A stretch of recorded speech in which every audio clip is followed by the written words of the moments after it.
ನಮ್ಮ ಹಿಂದೂ ಸಮಾಜವನ್ನು ಕೆರಳಿಸೋ ರೀತಿಯಲ್ಲಿ ಕೆಣಕೋ ರೀತಿಯಲ್ಲಿ ಅದನ್ನು ಅಪವಿತ್ರಗೊಳಿಸಿರೋದನ್ನು ನಾನು ಖಂಡಿಸ್ತೇವೆ.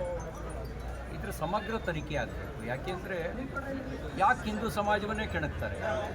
ಹಸುವಿನ ಕೆಚ್ಚಲು ಕುಯ್ತಾರೆ, ಆಮೇಲೆ ಒಂದು ಕತೆ ಹೊರ ಬರುತ್ತೆ, ಕೆಚ್ಚಲು ಕುಯ್ದವನು ಮಾನಸಿಕ ಅಸ್ವಸ್ಥ ಅಂತೇಳಿ. ಮಾನಸಿಕ ಅಸ್ವಸ್ಥನ ಅಥವಾ ಅಸ್ವಸ್ಥನ ಥರ ನಾಟಕ ಆಡ್ತಿದ್ದಾರೆ. ಗಣೇಶೋತ್ಸವದ ಮೆರವಣಿಗೆ ಮೇಲೆ ಕಲ್ಲು ಹೊಡಿತಾರೆ, ಆಮೇಲೆ ತಪ್ಪಾಯಿತು ಕ್ಷಮಿಸಿ ಅಂತ ಹೇಳ್ತಾರೆ. ನಮ್ಮ ಮಸೀದಿ ಮುಂದೆ ಬರಬಾರ್ದು ಅಂತ ಪೆಟ್ರೋಲ್ ಬಾಂಬ್ ಹಾಕ್ತಾರೆ, ಕಿಡಿಗೇಡಿಗಳು ಮಾಡಿದರೆ ನಾವೆಲ್ಲ ಹಂಗಿಲ್ಲ ಅಂತ ಹೇಳ್ತಾರೆ. ಇಲ್ಲಿ ಗಣೇಶನ ಮೂರ್ತಿಯ ಮೇಲೆ ಅಪವಿತ್ರಗೊಳಿಸೋ ಕೆಲಸ ಮಾಡಿದ್ದಾರೆ. ಇದಕ್ಕೆ ಕತೆ ಕಟ್ಟೋದು ಬೇಡ. ನಾನು ಕಳೆದ ನಾಲ್ಕೂವರೆ ದಶಕಗಳಿಂದ ನಮ್ಮ ಹೈಸ್ಕೂಲ್ ಕಾಲೇಜು ಜೀವನಗಳಿಂದ ಈ ರೀತಿಯ ಕತೆಗಳನ್ನು ಕೇಳ್ತಾ ಬಂದಿದ್ದೀವಿ. ಕತೆ ಕಟ್ಟೋದು ಅವಶ್ಯಕತೆ ಇಲ್ಲ. ಸಮಗ್ರ ತನಿಖೆ ಆಗಲಿ. ಅವರು ಏನು ಸ್ಟೋರಿ ಬಿಟ್ಟಿದ್ದಾರೆ ಮಾನಸಿಕ ಅಸ್ವಸ್ಥೆ ಅಂಥೇಳಿ. ಮಾನಸಿಕ ಅಸ್ವಸ್ಥೆಗೆ ಮುಖ ಮುಚ್ಕೊಂಡು ಬರಬೇಕು ಅಂತ ಗೊತ್ತಾಗತ್ತಾ?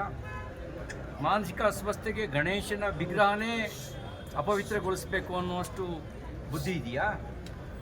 ಈ ಎಲ್ಲ ಸಂಶಯಗಳು ಕಾಡ್ತಾ ಇದ್ದಾವೆ. ಇದು ಉದ್ದೇಶ ಅಶಾಂತಿಯನ್ನು ಕ್ರಿಯೇಟ್ ಮಾಡೋದು, ಸಂಘರ್ಷ ಹುಟ್ಟಾಕೋದು, ಅರಾಜಕತೆಯನ್ನು ಹುಟ್ಟಾಕೋದು ಒಂದು ವ್ಯವಸ್ಥಿತ ಷಡ್ಯಂತ್ರದ ಭಾಗ. ಅದರಲ್ಲಿ ಹಿಂದೂ ಮುಸ್ಲಿಂ ಜಗಳ ತಂದು ಹಚ್ಚೋದು ಒಂದು ಷಡ್ಯಂತ್ರ ಇದೆ. ಇದ್ರ ಜೊತೆಗೆ ಜಾತಿ ಜಗಳ ತಂದು ಹಚ್ಚೋದು ಕೂಡ ಷಡ್ಯಂತ್ರ ಇದೆ. ಬೇರೆ ಬೇರೆ ವಿಷಯ ಇಟ್ಕೊಂಡು ಪ್ರಾದೇಶಿಕತೆ ಹೆಸರಿನಲ್ಲಿ, ಭಾಷೆ ಹೆಸರಿನಲ್ಲಿ, ರೈತರ ಹೆಸರಿನಲ್ಲಿ, ಬೇರೆ ಬೇರೆ ಹೆಸರಿನಲ್ಲಿ ಅರಾಜಕತೆ ಹುಟ್ಟಾಕಿ ಸರ್ಕಾರವನ್ನೇ ಬುಡಮೇಲು ಮಾಡಬೇಕು ಅನ್ನುವಂಥ ಒಂದು ಷಡ್ಯಂತ್ರ ನಡೆದಿದೆ. ಆ ಷಡ್ಯಂತ್ರಕ್ಕೆ ದೇಶಿ ಮತ್ತು ವಿದೇಶಿ ರಾಷ್ಟ್ರ ವಿರೋಧಿ ಶಕ್ತಿಗಳು ಕೈ ಜೋಡಿಸಿದ್ದಾವೆ. ಹಾಗಾಗಿ ಲಘುವಾಗಿ ಪರಿಗಣಿಸೋದು ಬೇಡ. ನಮ್ಮ ಭಾವನೆಗಳ ಜೊತೆಗೆ ಆಟ ಆಡೋದು ಬೇಡ. ನಮ್ಮ ತಾಳ್ಮೆಗೂ ಒಂದು ಮಿತಿ ಇದೆ. ಯಾರು ಮಾಡಿದ್ದಾರೆ, ಅವ್ರ ಹಿನ್ನೆಲೆ ಏನು, ಯಾಕೆ ಮಾಡಿದ್ದಾರೆ, ಇದೆಲ್ಲದರ ಸಮಗ್ರ ತನಿಖೆ ಆಗಬೇಕು.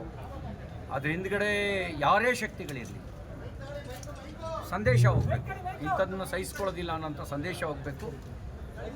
ಅದಕ್ಕಾಗಿ ತಕ್ಷಣ ಸಬೂಬು ಹೇಳದೆ, ಕತೆ ಕಟ್ಟದೆ ಕ್ರಿಯಾನ್ಮುಖರಾಗಬೇಕು ಅಂತ ನಾನು ಆಗ್ರಹಿಸ್ತೇನೆ. ಈ ವಿಷಯದಲ್ಲಿ ನಮ್ಮ ತಾಳ್ಮೆ ಇಲ್ಲ. ನಾವಿನ್ನು ಸಹಿಸಿಕೊಳ್ಳುವಂಥ ಮಾತೂ ಇಲ್ಲ. ಸರ್, ಈಗ CCTV ಫುಟೇಜ್ ಲಭ್ಯವಾಗಿದೆ ಸರ್. ಅದರಲ್ಲಿ ಮಹಿಳೆಯ ದೃಶ್ಯಾವಳಿಗಳು ಸರಿಯಾಗಿದೆ ಸರ್. ಪ್ರಾಥಮಿಕವಾಗಿ ಪೊಲೀಸ್ ಮಾಹಿತಿ ಮಹಿಳೆಯ ದೃಶ್ಯಾವಳಿಗೂ ಸರಿಯಾಗಿದೆ. ಆ ಮಹಿಳೆ ಯಾರು, ಆಕೆ ಬ್ಯಾಕ್ಗ್ರೌಂಡ್ ಏನು, ತಲೆ ಈಗ ಮಾತ್ರ ಕೆಡ್ತೋ, ಮುಂಚೆನೂ ಕೆಟ್ಟಿತ್ತು, ಅಥವಾ ಗಣಪತಿ ನೋಡಿದಾಗ ಮಾತ್ರ ತಲೆ ಕೆಡುತ್ತೋ, ಬೇರೆ ಸಂದರ್ಭದಲ್ಲೂ ತಲೆ ಕೆಡುತ್ತೋ, ಇದೆಲ್ಲದರದ್ದು ಸಮಗ್ರ ತನಿಖೆ ಆಗಬೇಕಲ್ವ. ನಾವು ಕಾಗಕ್ಕ ಗೂಬಕ್ಕನ ಕತೆ ಕೇಳಕ್ಕೆ ನಾವು ತಯಾರಿಲ್ಲ.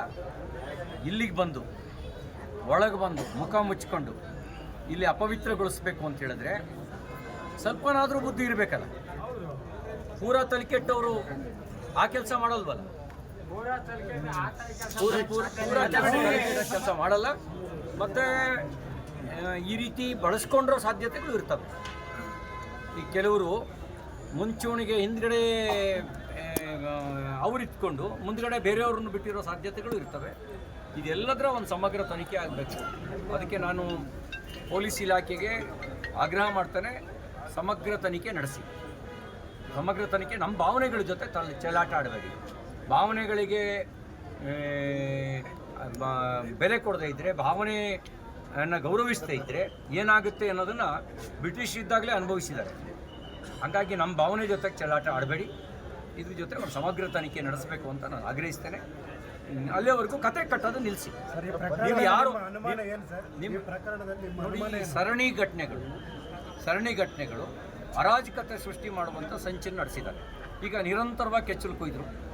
ಒಂದು ಕಡೆ ಎರಡು ಕಡೆಗಲ್ಲ, ಒಂದು 10-12 ಪ್ರಕರಣಗಳಲ್ಲಿ ಹಸುವಿನ ಕೆಚ್ಚಲು ಕೊಯ್ದರು. What is the purpose? ಇದ್ರ ಹಿಂದ್ಗಡೆ ಏನೋ ಇರಬೇಕಲ್ಲ. ಹಿಂದೂಗಳು ಹಸುವನ್ನು ದೇವರು ಅಂತ ಆರಾಧಿಸ್ತೀವಿ, ಹಿಂದೂಗಳು ರಚ್ಚಿಗೆ ಹೇಳಬೇಕು ಅನ್ನೋದು ತಾನೇ ಇದ್ರ ಉದ್ದೇಶ. ಅವನು ಮಲಗಿದ ಹಸುನ ಕೆಚ್ಚಲು ಕೊಯ್ದವನು ತಲೆಕೆಟ್ಟನು ಅಂತೇಳಿ ತಲೆಕೆಟ್ಟವ್ರು ಯಾರೋ ಹೇಳಿದ್ರೆ ನಾವು ಒಪ್ಪಬೇಕಾ? ಅದನ್ನು ಒಪ್ಪಬೇಕಾ? ಗಬ್ಬದ ಹಸುವಿನ ಕಡಿದ್ರು, ಹಸುವಿನ ತಲೆಯನ್ನು ತಂದು ಬಿಜಾಪುರ ಜಿಲ್ಲೆಯಲ್ಲಿ ದೇವಸ್ಥಾನ ಮುಂದ್ಗಡೆ ಇಟ್ಟರು ತಲೆಕೆಟ್ಟವ್ರು ಮಾಡೋ ಕೆಲಸನ. ಮದ್ದೂರಿನಲ್ಲಿ ಗಣಪತಿ ಮೆರವಣಿಗೆ ಮೇಲೆ ಕೈ ಹೊಡೆದು ಒಂದು ತಲೆಕೆಟ್ಟು ಒಂದ. ನಾಗಮಂಗಲದಲ್ಲಿ ಪೆಟ್ರೋಲ್ ಬಾಂಬ್ ಹಾಕಿದವನು ಗಣಪತಿ ಮೆರವಣಿಗೆ ಮೇಲೆ ತಲೆಕೆಟ್ಟವನು ಅಂತ ಹೇಳೋದು ನಂಬೇಕಾ? ಹೇಳಿ, ಅವ್ರನ್ನ ತಲೆ ಕೆಡಿಸೋರು ಯಾರೋ ಇರಬೇಕಲ್ಲ. ಇಲ್ಲಿ ಬಂದು ಗಣಪತಿ ವಿಗ್ರಹನ ಅಪವಿತ್ರಗೊಳಿಸಿರೋರು ತಲೆಕೆಟ್ಟವರು ಅಂತ ಹೇಳ್ತಿದ್ದಂಗೆ ನಂಬೇಕಾ? ತಲೆಕೆಟ್ಟವರು ಮುಖ ಮುಚ್ಕೊಳ್ಳೋ ಅಷ್ಟು ಬುದ್ಧಿ ಇದೆಯಲ್ವಾ? ಅಂದರೆ ನನ್ನ ಮುಖ ಕಾಣಬಾರ್ದು, ರಾತ್ರಿಲೇ ಬಂದು ಗಣಪತಿಗೆ ಅಪವಿತ್ರಗೊಳಿಸ್ಬೇಕು ಅನ್ನೋಷ್ಟು ಬುದ್ಧಿ ಇದೆಯಲ್ವಾ?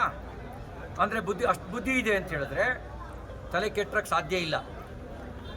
ತಲೆ ಯಾರ್ದಾದ್ರು ಕೆಟ್ಟಿದ್ರೆ ಅವ್ರನ್ನ ತಲೆ ಕೆಟ್ಟವರು ಅಂತ ಹೇಳಿರೋರು ತಲೆ ಕೆಡ್ತಾ ಇದೆ, ಅಂಥವ್ರು ಮಾತ್ರ ಹೇಳ್ತಾ ಇದ್ದಾರೆ. ಹಂಗಾಗಿ ಇದನ್ನು ಸಹಿಸ್ಕೊಳ್ಳೋ ಪ್ರಶ್ನೆ ಇಲ್ಲ.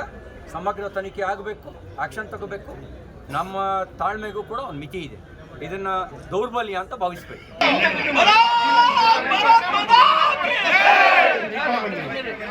ಈ ಕಡೆ ಬನ್ನಿ. ಹಲೋ